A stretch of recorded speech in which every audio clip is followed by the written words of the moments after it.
কি হলো এই যে হচ্ছে ওখানকার উত্তরপ্রদেশের কানপুর থেকে বাড়ি ফেরার সময় রহস্যজনকভাবে নিখোঁজ মালদার এক যুবক। নিখোঁজের পর 1 মাস কেটে গেলেও এখনো কোনো হদিশ নেই তার।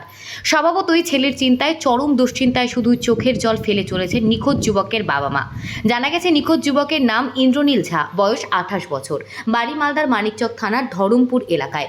বাবার নাম সাধন ঝা, পেশায় সেলসম্যান। মা জয়শ্রী ঝা একজন আশাকর্মী। এই পরিবারের একমাত্র ছেলে ইন্দ্রনীল গত মার্চ মাসে পানিপথে ইন্ডিয়ান ওয়েল অ্যাসিস্ট্যান্ট ইঞ্জিনিয়ার হিসেবে চাকুরি পান। এরপর গত 19শে এপ্রিল তিনি 10 দিনের ছুটিতে সেখান থেকে বাড়ি ফেরার উদ্দেশ্যে পা বাড়ান। কিন্তু উত্তরপ্রদেশের কানপুর গঙ্গাঘাট বাসস্ট্যান্ড থেকে কানপুর রেল স্টেশনের পথে তিনি রহস্যজনকভাবে নিখোঁজ হয়ে যান। সেই থেকে এখনও তার কোনো হদিশ নেই। ঘটনায় পরিবারবর্গ প্রথমে মালদার মানিকচক থানায় নিখোঁজ ডায়েরি করেন। এরপর তারা কানপুরে গিয়ে পুলিশের অভিযোগ জানান। সেই মতো কানপুর পুলিশ তদন্তে নেমে দুজনকে আটক করে নিখোঁজ যুবকের মোবাইল উদ্ধার করে, কিন্তু যুবকের কোনো খোঁজ পায়নি। তারপরেও তাকে উদ্ধারের ব্যাপারে পুলিশের কোনো তৎপরতা নেই। তাই এখন ছেলের চিন্তায় শুধু চোখের জল ফেলে চলেছেন ইন্দ্রনীলের বাবা মা দুজনেই। এই খবর জানতে পেরে এদিন ইন্দ্রনীলের বাড়ি ছুটে যান মালদার সিটু নেতা দেবজ্যোতি সিনহা। তিনি গোটা ঘটনায় কানপুর পুলিশের কড়া সমালোচনা করেন। সেই সঙ্গে নিখোঁজ যুবককে দ্রুত উদ্ধারের দাবি জানান। রবিউল ইসলামের রিপোর্ট, নিউজ প্রাইম টাইমস। আজকে তো আসলেন, কি শুনলেন, কি দেখলেন? এটা মালদা জেলার মানিকচক ব্লকের চৌকি মির্জাদপুর গ্রাম পঞ্চায়েত। সেখানে আমাদের কাছের মানুষ সাধন ঝা এবং জয়শ্রী ঝা, তার একমাত্র পুত্র ইন্দ্রনীল ঝা। সে হচ্ছে পানিপথে একটা বড় ইন্ডিয়ান অয়েল কোম্পানিতে কাজ করত এবং সেই কাজ করতে উনি হঠাৎ করে অসুস্থ হন। তখন হচ্ছে গত 19 তারিখ ওখান থেকে বেরিয়ে কানপুর হয়ে পাটনা হয়ে বাড়ি আসার কথা, কিন্তু কানপুর স্টেশনে এসে দুষ্কৃতকারীদের পাল্লাই পড়ে। মানে তারা ওকে স্টেশনে না নিয়ে গিয়ে নিজেদের গ্রামে নিয়ে যায় এবং সেখানে গিয়ে সব কেড়ে নেয়।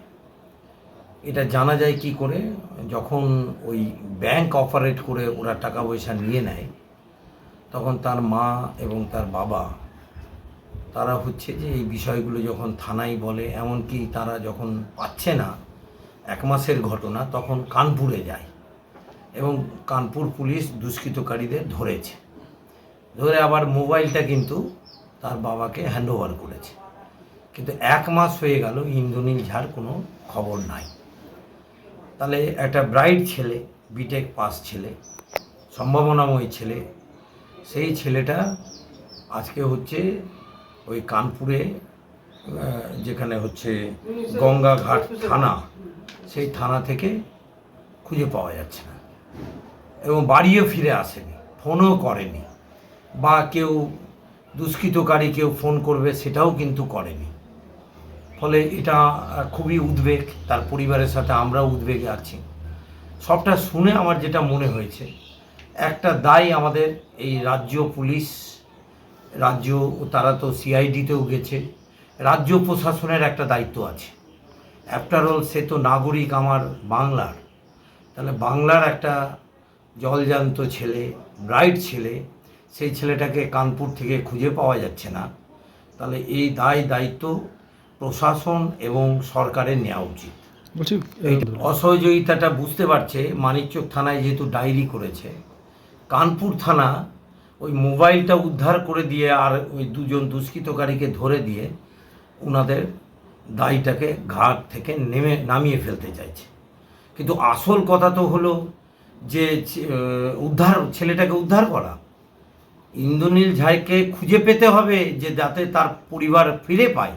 কি হলো ছেলেটা, যে পানিপথ থেকে বেরোলো, কানপুরে এলো, দুষ্কৃতকারীদের খপ্পরে পড়লো, তারপর ওই অঞ্চলেই, কারণ আমার যেটা মনে হয়েছে কানপুর থানা উন্নাও ডিস্ট্রিক্টে পড়ে, তারা কিন্তু সঠিক তদবির করছেন না এবং এই তদবির যাতে করে তার জন্য রাজ্য সরকারকে উদ্যোগ নিতে হবে। আর উদ্যোগ যদি না হয়, তাহলে আমরা যা আছে আমাদের, কেন মানিকচকের মানুষ, সব মানুষ নিয়ে আমরা রাস্তায় নামবো, রাস্তায় নামতে হবে।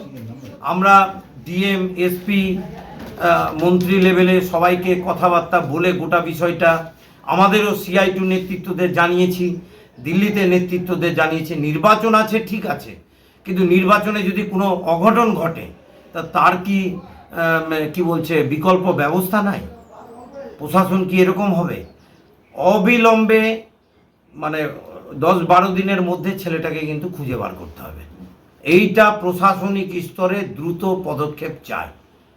আমার ছেলে প্রথমে লক্ষ্মী অ্যাসোসিয়েটেড, এখন যেটা ফ্র্যাঞ্চাইজিস ইন্ডিয়ান অয়েলে, সেখানে পানিপথে চাকরি করতে গেছিল অ্যাসিস্ট্যান্ট ইঞ্জিনিয়ার পোস্টে, BTech electrical engineer assistant engineer পোস্টে চাকরি করতে গেছিল। সেখান থেকে ও মানে বাড়ি ফিরছিল 10 দিনের ছুটিতে। সেখানে ও বাড়ি ফিরতে গিয়ে আমাদের সঙ্গে 21-20 তারিখ পর্যন্ত কথা হয়। বাবা আমি কানপুর পৌঁছে গেছি, ওখান থেকে ট্রেন ধরে আমি পরশু দিন বাড়ি পৌঁছে যাব। এইটুকু। তারপরে কথা হয়নি? আর কথা, আমরা যেহেতু পিঠে স্ট্যাম্প, আমাদের এখানে কোনো কেউ হেল্প করতেও পর্যন্ত আসেনি। আমি এবং হাজব্যান্ড ভিক্ষার মতো দাঁড়িয়ে দাঁড়িয়ে ঘুরেছি। আপনারা? হ্যাঁ, আমরা বাড়ির চোখ আইসিকে দিয়েছি, উনি অনেকটা আমাদের হেল্প করেছেন। ভিক্ষার মতো গেছি, কোন নেতা এমএলএর কাছে যাইনি বলতে পারেন। এর চেয়ে আর কোনো বিপদ হতে পারে বলুন? কেউ কোনো কিছু না, আমরা পয়সা চাইছি না স্যার। আমাদের কাছে একটু সঙ্গে করে নিয়ে গিয়ে পুলিশের কাছে এই প্রশাসন যদি আমাদেরকে একটু হেল্প করতো, তাহলে আজকে আমার ছেলে বাড়ি চলে আসতো। কানপুরে পুলিশকে জিজ্ঞেস করছি, বলছে আমাদের চুনাও আছে, ভোট আছে, এখন আমরা করতে পারছি না। যোগী রাজ্যতে কোনো, আমরা বাইরে থেকে আমরা শুনি যে অনেক কিছু হয়, কিন্তু আজকে একটা যোগী রাজ্যে কিছু হয়নি।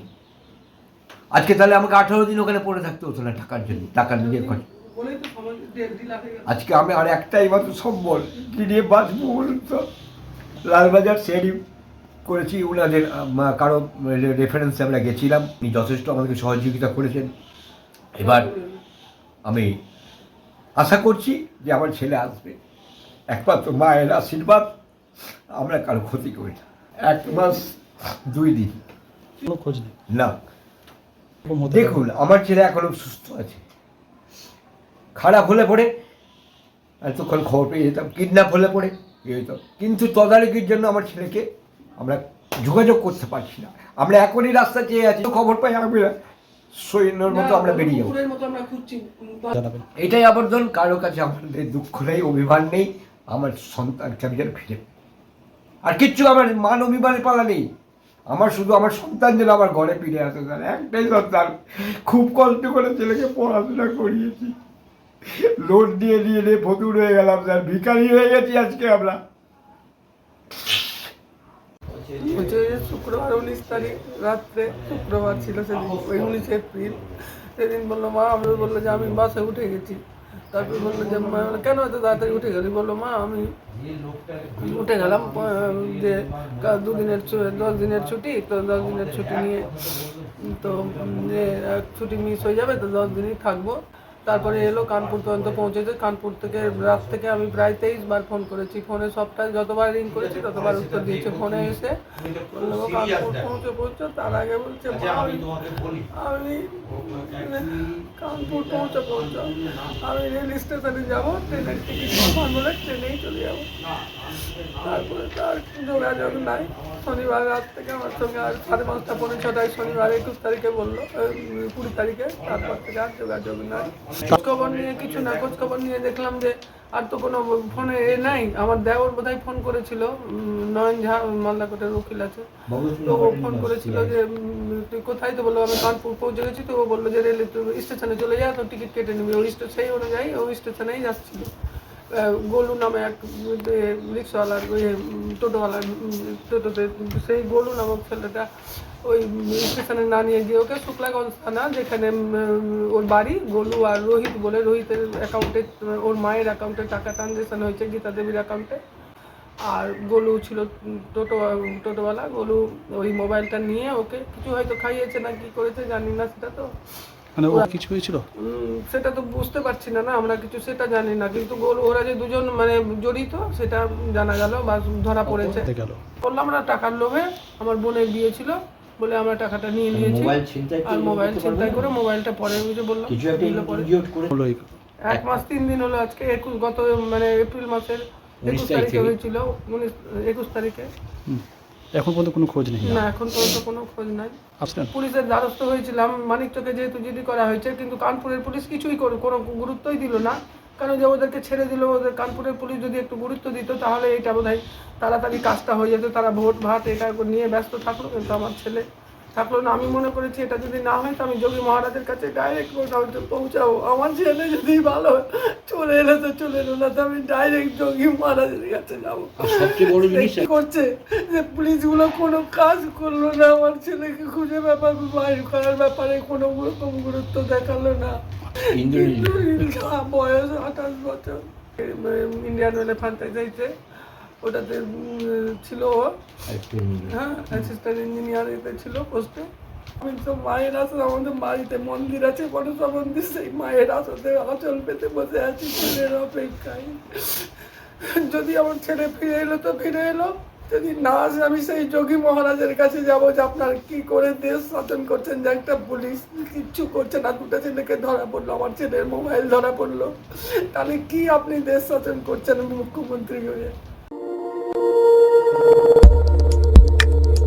দেখতে থাকুন নিউজ প্রাইম টাইমস, আপনাদের সাথে আপনাদের পাশে।